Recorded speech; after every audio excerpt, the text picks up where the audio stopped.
Assalamualaikum. Today our group will present proposal presentation 1. We are from section 3 Electronic Communication System. From group 10, our title AM Transmitter and Receiver Project. Our members name, the first one AZIZI bin RAZALI, second MUSTAPA bin HUSSAINAR, next FARAH AINUN SHAHADA BINTI NURUL NABILAH binti ABDUL MOTALIP, and me, SITI ZAWANI binti ANUAR. The background of the project is to be able to transmit audio signal using the unoccupied available AM frequency and the modulate the AM signal to retrieve the original audio signal. The AM transmitter and receiver that is capable of transmitting and receiving signal AM radio frequency band in range 525 kHz until 1705 kHz. And then the amplitude modulation AM radio is a modulation technique used in electronic communication, most commonly of transmitting information via radio carrier wave.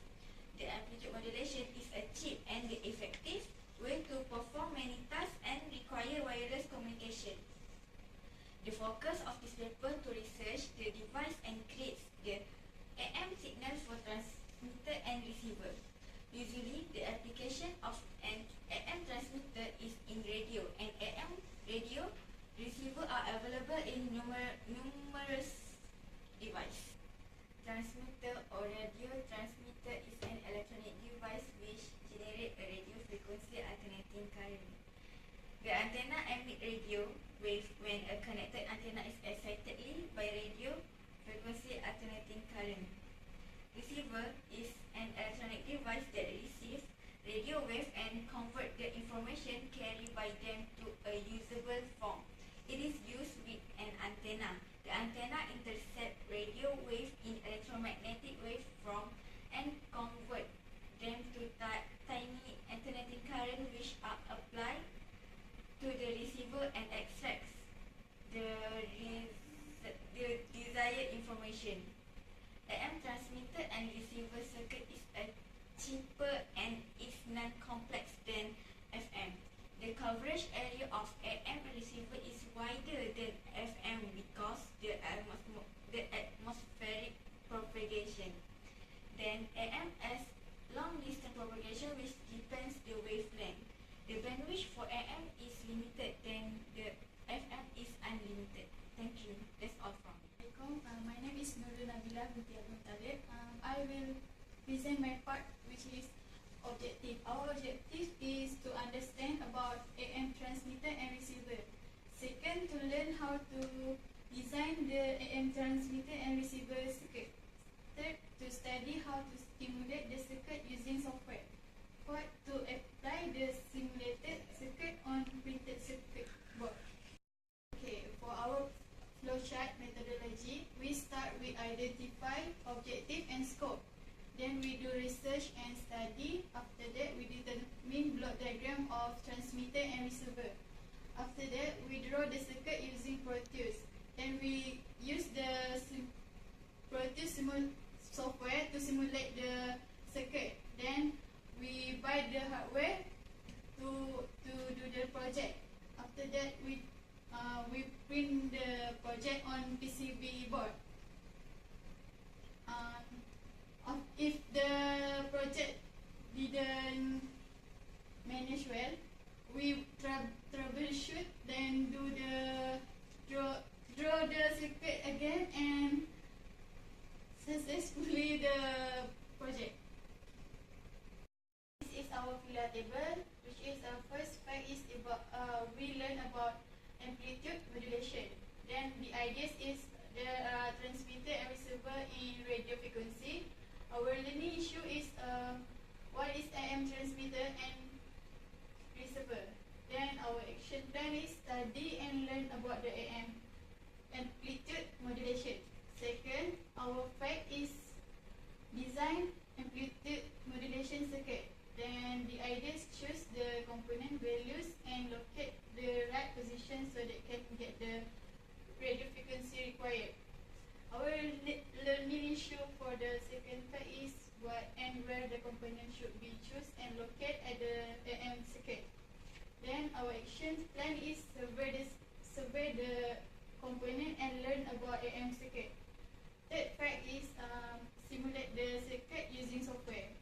Our ideas is use the right software. Our learning issue, which is software should be used to simulate the circuit.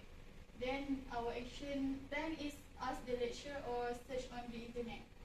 Our fourth fact is get the output radio frequency as required. Our idea is the circuit design must be simulated to get the output radio frequency required. Our learning issue is why the circuit design should be simulated. Then our action plan is simulate the circuit design using software. Thank you. That is my part. Okay, Assalamualaikum warahmatullahi wabarakatuh. My name is FARAH Indonesia. Okay, the next one I will emphasize about the block diagram. There is two block diagram, which is the first one AM transmitter. As we can see here, the first one is power supply. Power supplies provide necessary electrical power to operate the transmitter. The second one is oscillator. Oscillator produce carrier waveform. And the modulator will add useful information to the carrier waveform. And the next one will go to the amplifier, which is amplify the modulated carrier wave to increase its power. And the next one will be the antenna. Antenna will convert amplified signal to radio wave. And the last one, which is channel. Channel will it the connection between the transmitter and receiver. Okay, this is our second block diagram, which is AM receiver.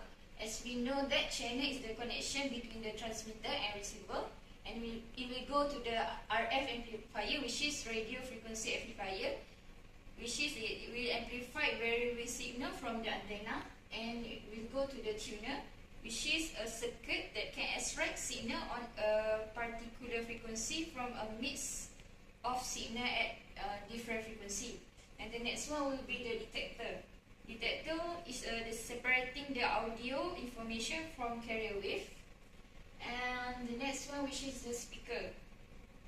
It will copy the sound from the transmitter. Okay, that's all from me. Assalamualaikum. My name is MUSTAPA bin HUSSAINAR, and I will present about our project transmitter circuit. So this is our proposed circuit and some description of it. Okay, the circuit is actually consists of two parts, which is microphone and preamplifier around Q1 and oscillator around Q2. Microphone amplifier is a circuit that prepares microphone signal to be processed by another component or circuit.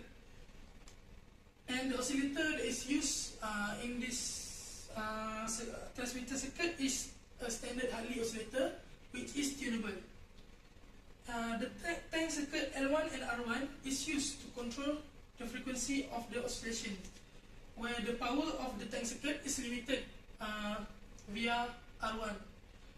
Tank circuit L2 and R2 is used to match the transmitter to the antenna and remove harmonics. The harmonics of this circuit is actually caused by the non-linearity in the transistor. The output of the transmitter is taken from the collector of Q2. Next, tank circuit R2 and C4 provide a feedback to Q2 in order to oscillate. Q2 needs a regenerative feedback to oscillate. So this tank circuit is actually allow the Q2 to oscillate. And capacitor C3 will make sure that the oscillation pass through the collector, emitter, and back to the base of the Q2 again. So another roles of R1 is to ensure the oscillation not shunted to the ground and raising the input impedance so that modulated signal will not be shunted. So the oscillation will be shunted to the ground due to the very low internal emitter resistance of Q2. So R1 will prevent this. And And then R6, C8 and C10 decoupling the preamp stage. And C10 rule is to bypass any oscillator frequency. So the preamp stage is decoupled to make sure that there is no high frequency feedback gets into the audio stage. And PR1 and C6 actually provide DC blocking, which DC blocking is to prevent the flow of audio and direct current while offer minimum interference to the radio frequency. The preset resistor RP1 is also the collector load. That's all from me. Thank you. My name is NURUL, RAZALI, and right now I will be explaining a little bit about our AM receiver circuit. So for our group, we are trying to develop a compact 3-transistor TRF receiver, which also include a fixed feedback resistor. So for this circuit, we use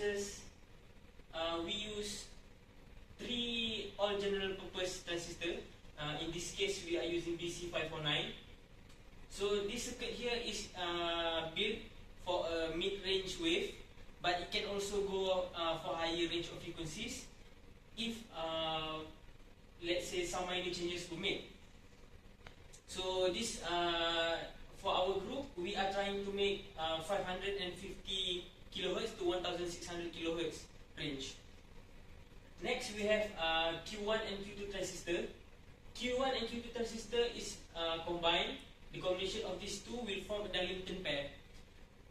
Darlington pair will feature high impedance, high input impedance, and also high gain. So the purpose of this is actually to make sure the tune circuit is not to be overlooked. Next, for this circuit, we only have one tune circuit, so the sensitivity and the selectivity is not that great, but still it will get the job done.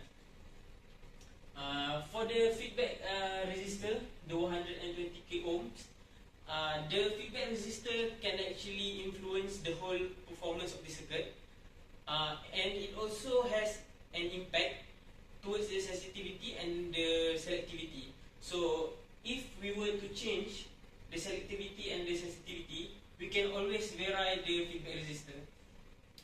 Next, we have the third transistor, Q3. So this transistor actually has dual purpose, which is to demodulate and also as an amplifier. So transistor Q3 will be involved in the demodulation of the radio frequency carrier, and also the transistor Q3 will also amplify the audio signal. So for this circuit, there will be added a load resistor and also another capacitor. The capacitor is used to remove any residual RF carrier. For the resonant frequency, the formula is given by F is equals to 1/2 pi ZLC. That's all from me.